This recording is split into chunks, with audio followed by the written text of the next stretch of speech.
নমস্কার বন্ধুরা, welcome to মিষ্টির রান্নাঘর।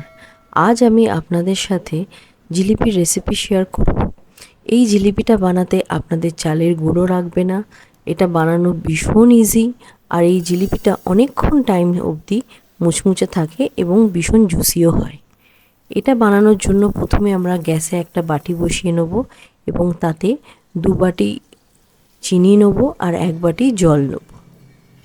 যখন চিনিটা একটু গলে যাবে তখন আমরা ইয়েলো ফুড কালার অ্যাড করব।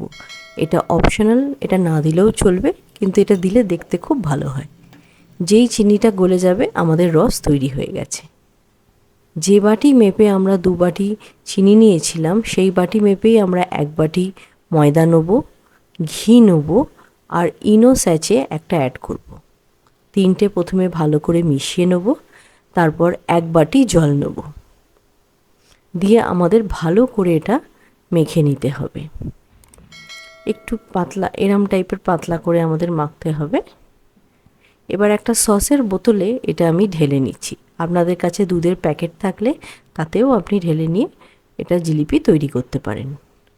তেলটা যখন পুরোপুরি গরম হয়ে যাবে তখন আমরা একটা একটা করে জিলিপিতে ভেজে নেব।